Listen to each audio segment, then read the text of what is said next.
What chargers are those? They're the Proterra chargers. We are the only dealer that's actually delivered any electric buses.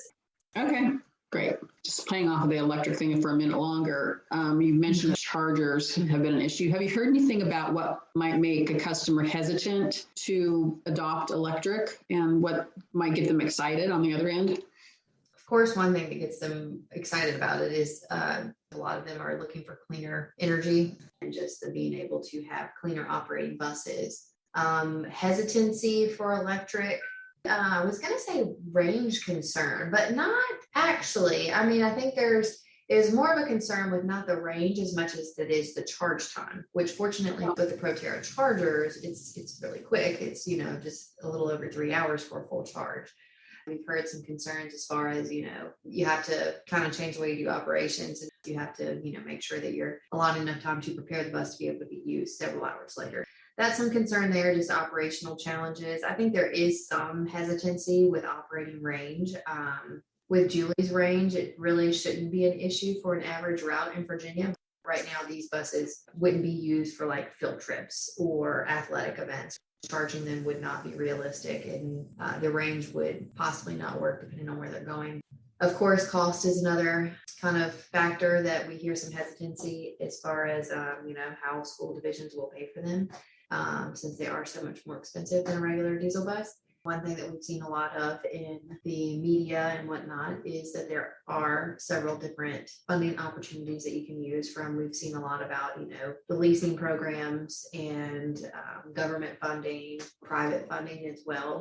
Hang-ups usually are cost and potential operational challenges, and also charging infrastructure challenges.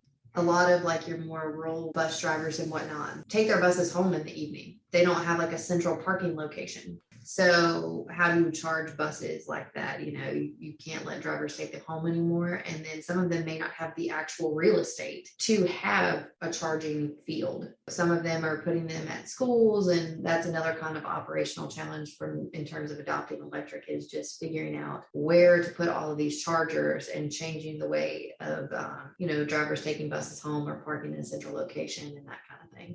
Thanks for that. So because there are obviously other brands besides Thomas that somebody could choose to purchase, what is it about Thomasville? Like, what's different about Thomasville? Why would somebody choose a Thomas versus a Bluebird or an IC, let's say? Here in Virginia, especially, Thomas is perceived and is known to have better quality products in general. Okay. Again, especially in Virginia, with Sunny Merriman being associated with Thomas, typically in Virginia has much better customer service than if you get an IC or Bluebird bus.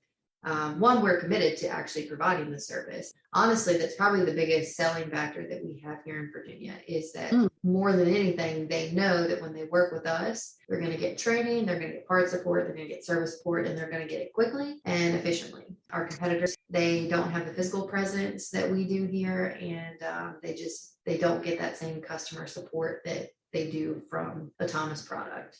For electric in particular, I think the Proterra partnership has been helpful as well. Proterra is already a pretty well-known name in the EV market. That's even been mentioned federally from, politics, media, whatever. So it's something that people are familiar with and already have some confidence in, and you partner that with the confidence they already have at Thomas. You've got two award-winning partners together. I think that's been favorable for the electric product in particular. Okay, that makes a lot of sense.